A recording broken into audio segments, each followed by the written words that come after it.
There was a moment, you may not remember the date, but your body remembers the weight of it, when you opened your mouth to explain yourself one more time, and something in you simply refused.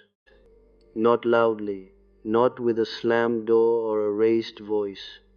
It was quieter than that. It was the sound of 100 unheard explanations finally going silent. And that silence, that terrible, holy silence, was not the end of you. It was the first sound of the self you had buried alive in order to be loved. If you are the one who always understood everyone else's pain before they spoke it, if you could read the shift in a room the way sailors read the sky before a storm, if you learned, long before you had words for it, that your safety depended on your ability to sense danger in another person's silence, then what I am about to say is not a theory to you. It is a memory. It is the story written into your nervous system before you ever had the language to call it a story at all. I do not come tonight to flatter you, and I do not come to console you with easy comfort. I come to name something that has lived in you unnamed for far too long, and to tell you that the very thing you have been ashamed of, the thing you thought was your damage, may in fact be the doorway to the deepest wholeness you have ever known. Let us begin where the wound begins, because nothing in the soul can be understood if we insist on beginning at the end. The empath is not born empathic in the way the word is used so carelessly today, as though it were a gift handed out like a party favor to the sensitive and the kind. No, the empath forged by trauma is made the way iron is made, under pressure, under heat, in a furnace that was not chosen. A child does not decide one morning to become exquisitely attuned to the moods of the people around them. A child becomes that way because the emotional temperature of the house was unpredictable, and unpredictability to a small nervous system is a matter of survival. You learn to read the tightening of a jaw, the particular silence before a door slammed, the change in the air before the storm broke, because your safety depended on your speed. You became a weather instrument in a house that never told you the forecast. This is not sentimentality. This is architecture. The psyche builds what it needs to survive the environment it is given. And if the environment demands hypervigilance, the psyche will build hypervigilance and call it a personality. It will build over responsibility and call it maturity. It will build the endless, aching need to explain oneself and call it politeness or diplomacy or simply being a good person. But underneath every one of these constructions is the same trembling child, still standing at the top of the stairs, listening for footsteps, calculating what version of themselves will be safest to present tonight. And here is the tragedy that so few are willing to speak plainly. The very sensitivity that once saved your life in that house becomes later the mechanism of your own quiet undoing. Because the child who learned to anticipate the needs of others in order to avoid harm grows into an adult who cannot stop anticipating, who cannot simply be, without first scanning the room, without first calculating the emotional cost of their own existence to everyone else in it. Now consider the explaining. Consider it closely, because we throw the word around as though it were nothing, a mere social habit, and it is not nothing. It is one of the most sophisticated defense mechanisms the wounded psyche will ever construct. Explaining for the trauma-born empath is rarely about information. Watch closely, and you will see this is true. It is not that you believe the other person genuinely lacks the facts. It is that some ancient part of you believes that if you can only find the right words, the right sequence, the right tone, you can prevent the storm. You can talk your way out of being misunderstood, and misunderstanding to that ancient part of you is not a mere inconvenience. Misunderstanding is danger. Misunderstanding in the house where you were formed might have meant punishment, or withdrawal of love, or the cold shoulder that could last for days. So you learned that words were currency, and if you paid enough of them, quickly enough, thoroughly enough, you could purchase safety. This is why you have found yourself, more times than you can count, over-explaining a decision that required no defense at all, justifying a boundary as though it were a crime, rehearsing conversations in the shower, in the car, in the sleepless hours before dawn, building your case, gathering your evidence, preparing your closing argument to a jury that was never actually assembled, except in your own mind.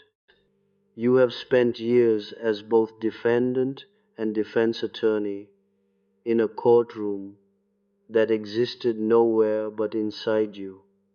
And I want you to notice something, because it is easy to miss.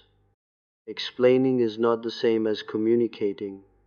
Communicating says, "Here is what is true for me."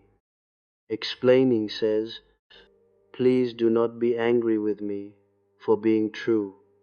One stands on solid ground, the other kneels, hoping to be excused for existing. And a soul cannot build a life while kneeling. It can only build an apology and call it a home. But something happens, and this is the part I most want you to hear tonight, because it is the hinge upon which the whole of a life turns. Something happens when the explaining simply stops. It is rarely dramatic.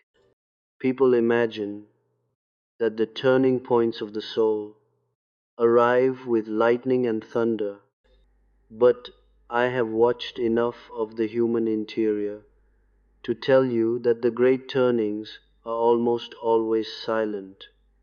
There is no announcement. There is no final speech delivered with tears and vindication.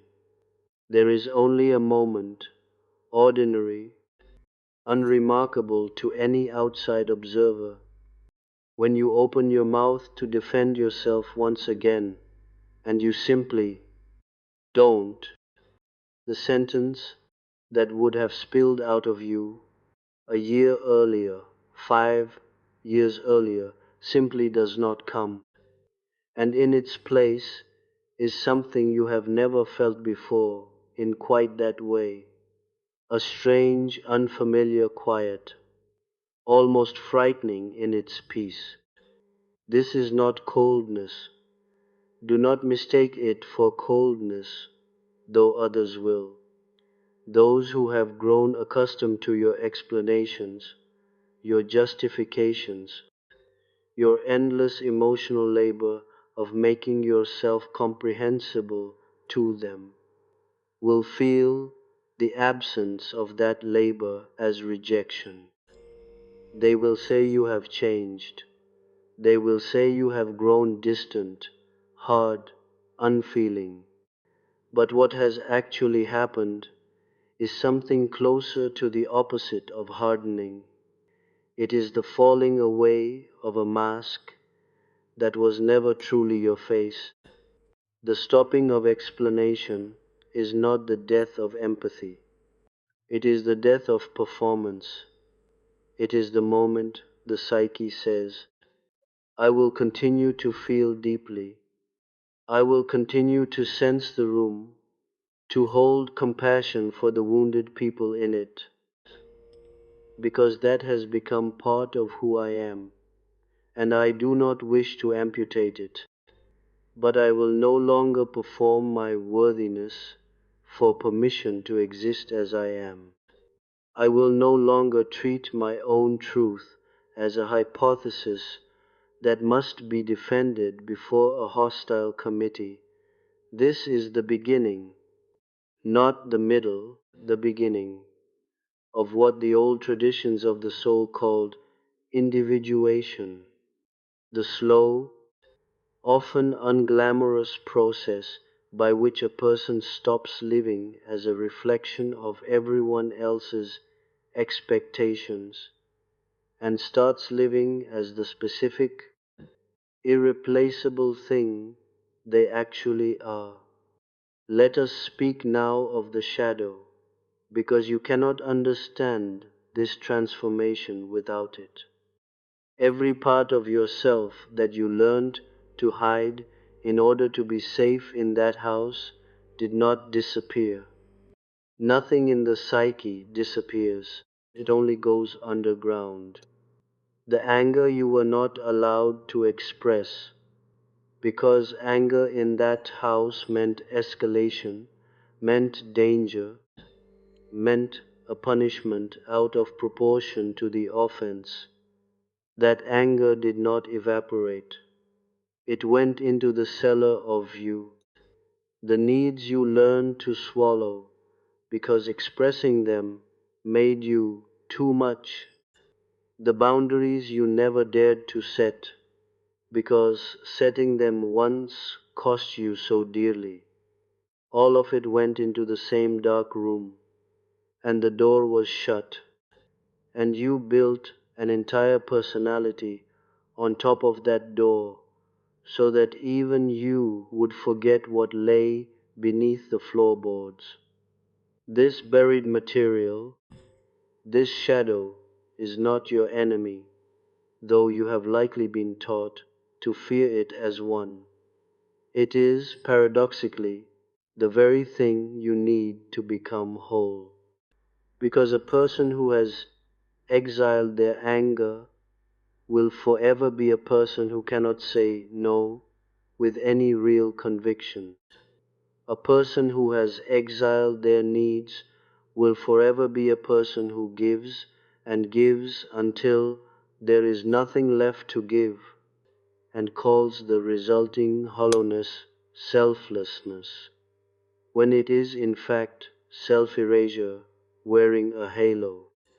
The stopping of explaining that we are speaking of tonight is at its root an act of shadow integration.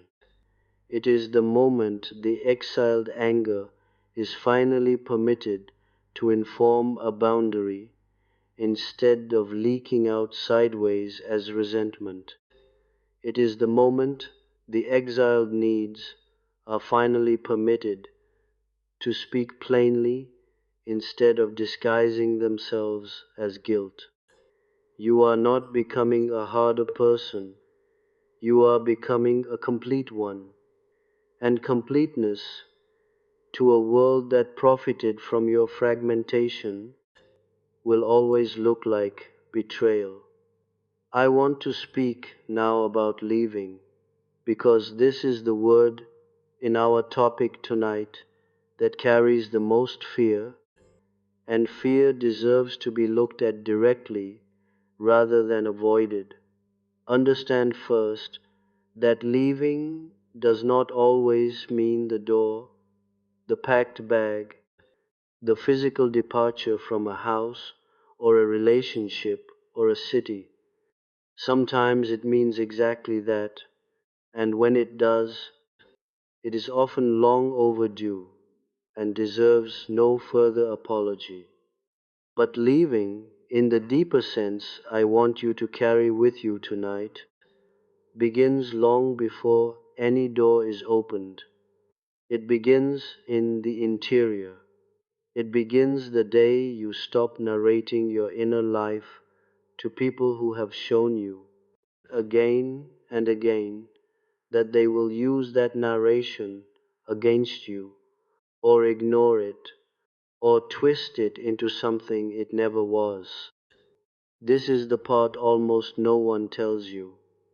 By the time the trauma-born empath actually leaves, a relationship, a friendship, a family dynamic, a version of themselves, they have usually already left, internally, months or years before. The explaining stopped first. The oversharing stopped first. The instinctive impulse to make themselves fully transparent, fully knowable, fully available for inspection, that stopped first quietly, without ceremony, while everyone around them assumed nothing had changed at all. This is why the eventual leaving so often shocks the people left behind, and does not shock the one who leaves at all. They will say, "I had no idea you felt this way. You never said anything." And this is precisely the point, though they cannot see it. You had said something for years. You had explained and pleaded and clarified and over-communicated until your throat was raw with the effort of being understood. And when none of it changed anything, some deep and ancient part of your psyche made a decision that your conscious mind had not yet caught up to. It decided, "I will stop spending my voice on ears that do not listen. I will save it for the life I have not yet built." This is not cruelty. I want to be very clear about this, because there will be voices, perhaps even your own inner voice, trained by years of guilt, that will call it cruelty. It is not cruelty to stop explaining yourself to those who never intended to understand. It is not cruelty to withdraw the offering of your inner world from hands that have consistently dropped it. This is not the coldness of someone who never cared. This is the wisdom of someone who cared too long, at too great a cost, and has finally learned the difference between compassion for others and abandonment of the self. Let us look, too, at what makes this so agonizing for the trauma-born empath in particular, because the ordinary language of setting boundaries that fills so many well-meaning books does not fully capture the depth of what is happening here. For a person who was not shaped by early relational trauma, withdrawing explanation from someone who does not deserve it may be simply a matter of decision, a preference, a style of communication they adopt and move on from. But for you, for the one whose nervous system was built inside unpredictability, whose sense of safety was once entirely contingent on correctly managing the emotions of the people around them, silence is not a mere stylistic choice. Silence at first feels like danger itself. The old wiring screams that if you do not explain, if you do not manage, if you do not perform the labor of making yourself perfectly clear and perfectly reasonable and perfectly non-threatening, something terrible will happen. You will be abandoned. You will be punished. You will be, in the oldest and most primal sense of the word, unsafe. This is why the process of learning to stop explaining is not simply a decision one makes on a Tuesday afternoon and then executes flawlessly from that day forward. It is a long apprenticeship in tolerating discomfort that used to signal danger, and now, in truth, signals only unfamiliarity. Each time you do not explain, and the sky does not fall, and the relationship does not collapse in the way your body warned you it would, the nervous system takes a small note. A small piece of evidence accumulates, and slowly, so slowly that you may not notice it happening until you look back over years, the body begins to learn what the mind already suspected, that your worth was never actually contingent on your explanations in the first place. It only felt that way, because once, a very long time ago, in a much smaller body, it briefly was. I want to say something now about grief, because no true transformation of this kind occurs without it, and I would be doing you a disservice to promise you liberation without also naming the morning that walks beside it. When you stop explaining, when you begin, however slowly, to leave the postures that once kept you safe, you will grieve. You will grieve the relationships that only functioned because you were willing to carry the entire emotional weight of them. You will grieve the version of yourself who believed, with the desperate hope of a child, that if she just found the right words, he would finally understand, they would finally stay, love would finally be safe and unconditional and without cost. That hope has to die for the new self to live, and no death, even a necessary one, arrives without sorrow. You may find yourself mourning people who are still alive, mourning relationships that have not technically ended.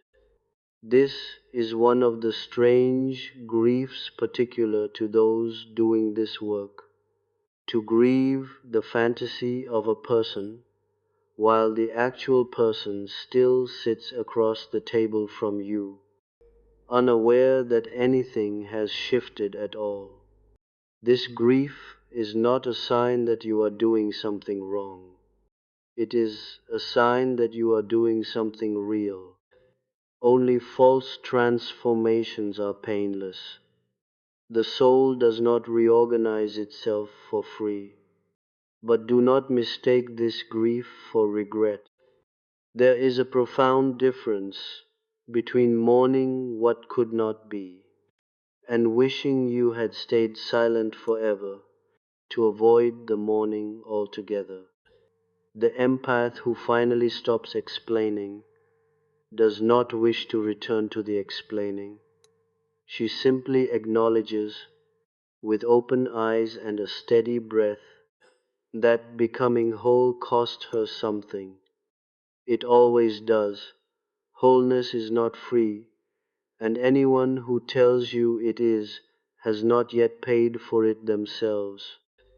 Now let us speak of what replaces the explaining, because a vacuum left too long invites confusion, and I do not want you to mistake silence for the entire destination.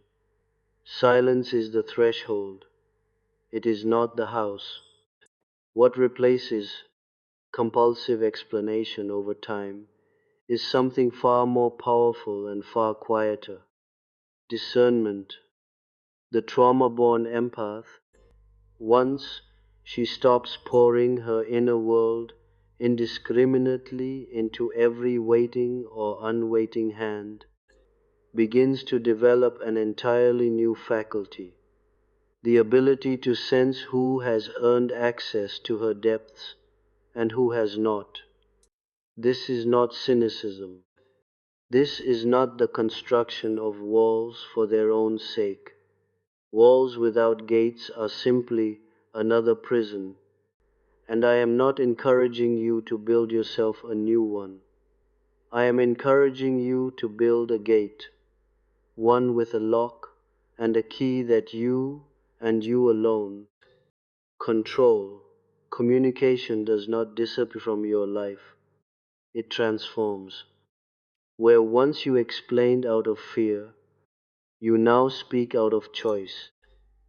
Where once your words were an offering made in the hope of being spared some punishment, they become instead a gift given freely to those who have shown themselves capable of receiving it with care.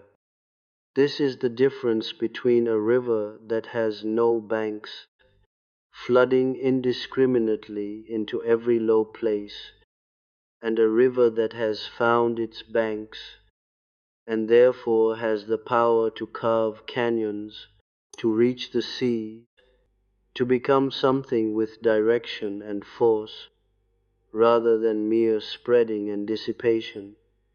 You will find, too, that the people who too truly deserve your depth will not require the explanations you once thought were necessary.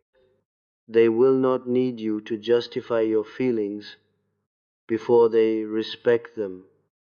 They will not require a defense brief before granting you a boundary. This, more than anything else, will teach you retroactively what was missing in the relationships you are leaving behind. Not because you finally learned to explain well enough, but because you finally stopped needing to. I want to address directly the fear that you are becoming someone unkind, because I suspect it visits you in the quiet hours, and I do not want it left unanswered. You are not becoming unkind. Examine the record honestly. The trauma-born empath is, in almost every case I have encountered, one of the most conscientious, most deeply caring architects of harm avoidance that exists in the human community. You have spent your entire life attuned to the pain of others, often to the detriment of your own. The idea that ceasing to explain yourself constitutes cruelty could only be believed by someone who has confused kindness with self-abandonment. Two things that share a border but are not, in fact, the same country. True kindness includes kindness toward yourself. This is not a modern platitude. It is a very old psychological truth dressed in contemporary language. A person who gives endlessly from an empty well is not virtuous. She is simply drowning quietly and calling the drowning service. The refusal to keep explaining yourself to those who exploit or ignore your explanations is not the abandonment of compassion. It is the redistribution of compassion away from those who have shown they will not honor it, and toward the one person who has been waiting your entire life for you to finally extend some of that same tenderness inward. Consider, too, that your silence may in fact be a form of respect you have never before offered the people around you. The respect of no longer trying to manage their reactions on their behalf. When you explain compulsively, you are often, without realizing it, attempting to control how another person feels, softening every edge, preempting every possible objection, managing their emotional experience so thoroughly that they never have the opportunity to simply encounter you as you actually are.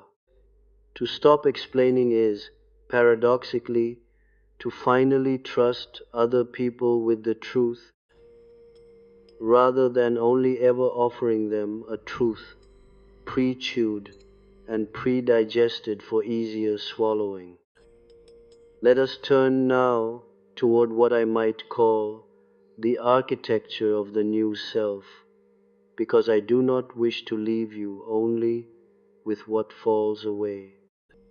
I wish to show you what rises in its place, the self that emerges on the other side of this long, often invisible labor is not colder than the one that came before.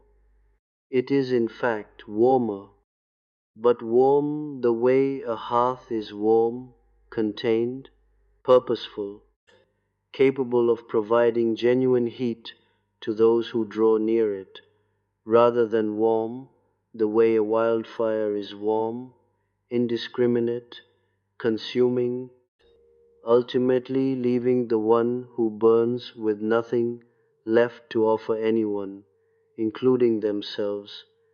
This new self has boundaries, yes, but boundaries are not walls built out of fear.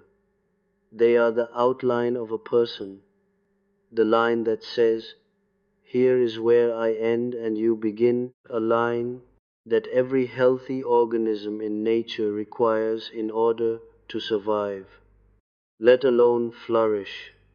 A cell without a membrane is not free, it is dissolved.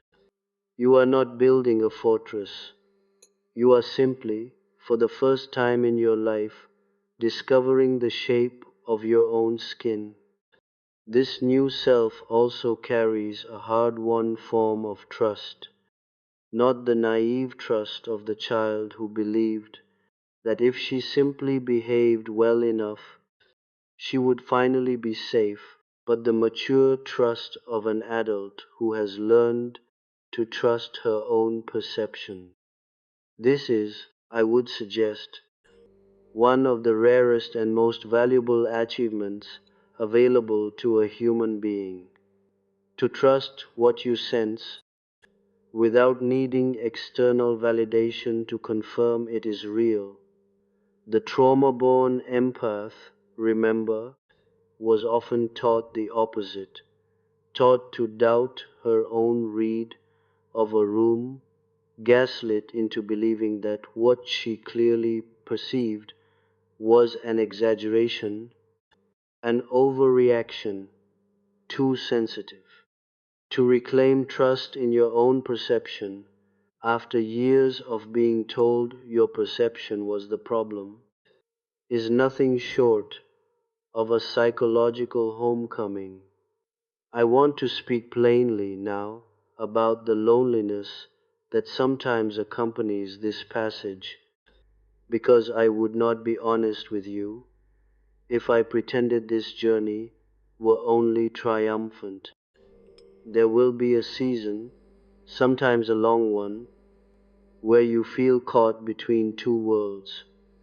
The old world, where your worth was measured by how well you explained, apologized, and accommodated, no longer fits you. You have outgrown its rooms. But the new world, the one built on discernment and quiet self-trust, has not yet fully furnished itself.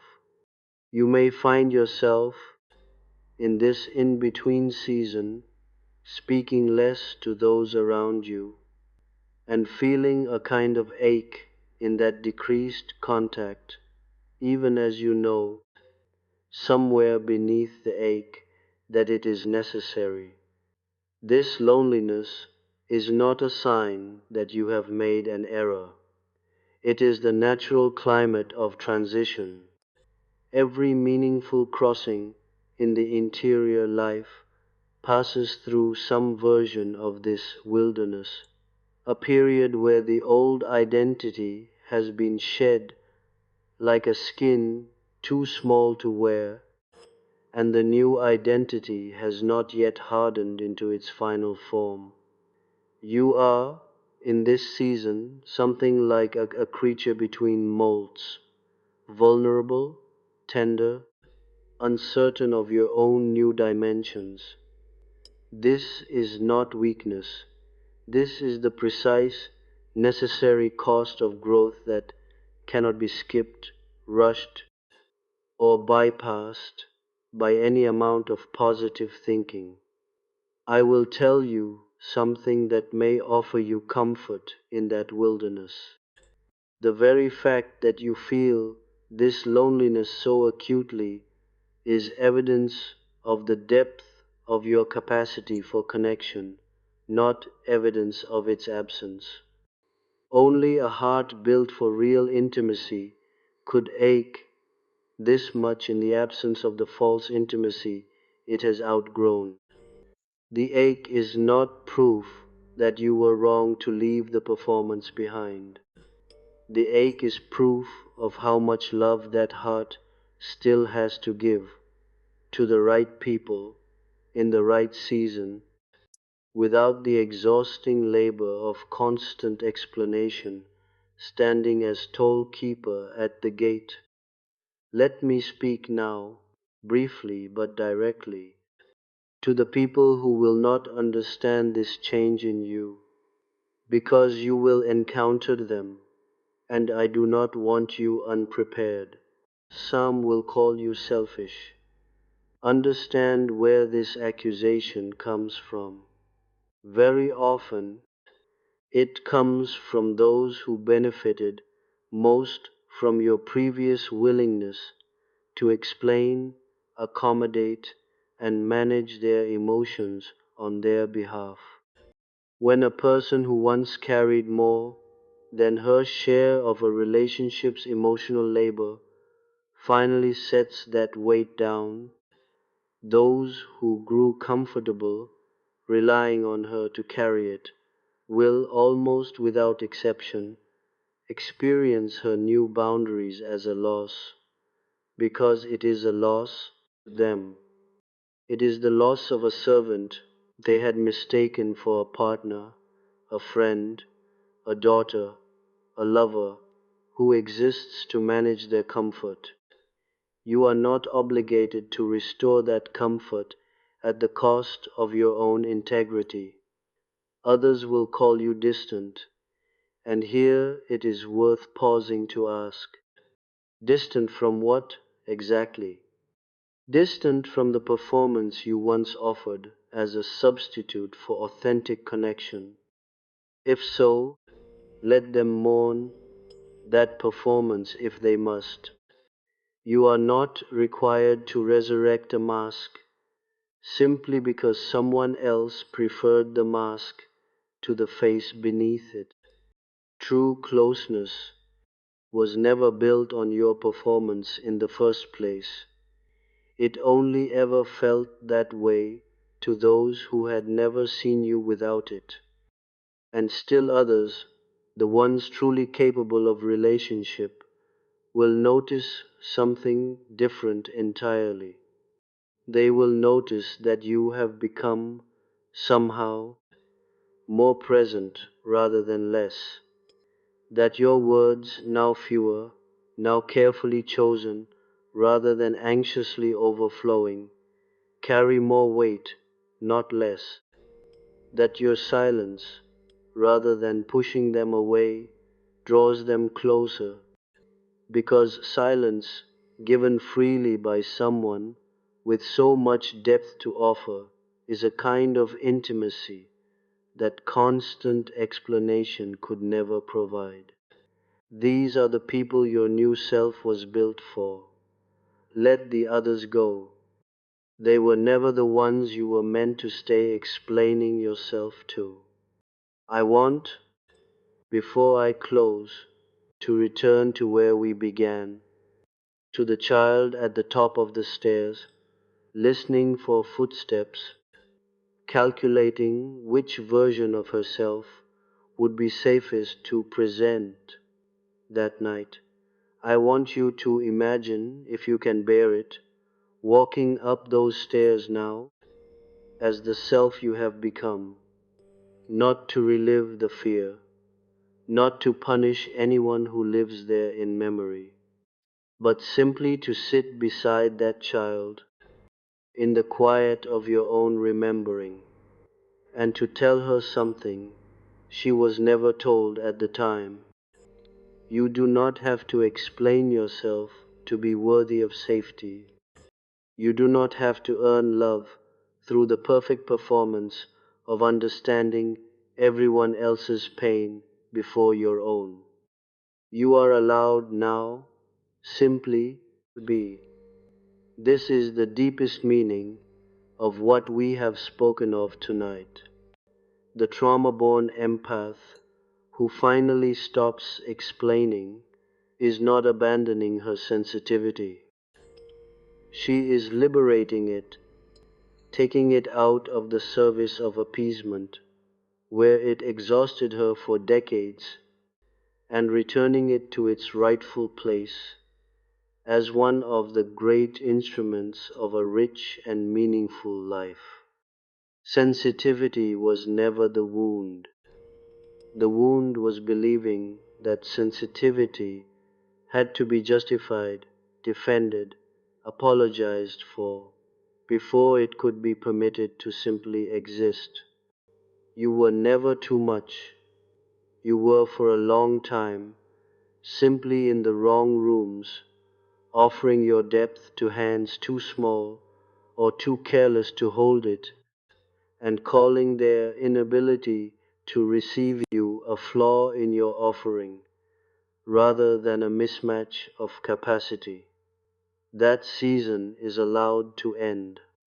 It is allowed to end quietly, without a final confrontation, without a perfect closing argument, without anyone else's understanding or approval. It is allowed to end the way it likely already has begun to end in you, with a stillness where words used to spill out, with a steadiness where apology used to live, with a self, finally, who no longer needs to be explained in order to be real. So let this be the word you carry from here tonight, quietly the way the truest words are always carried, not shouted, not performed, simply known. You do not owe your depth to those who never intended to meet it with their own. You do not owe an explanation for a boundary that exists to keep something sacred safe.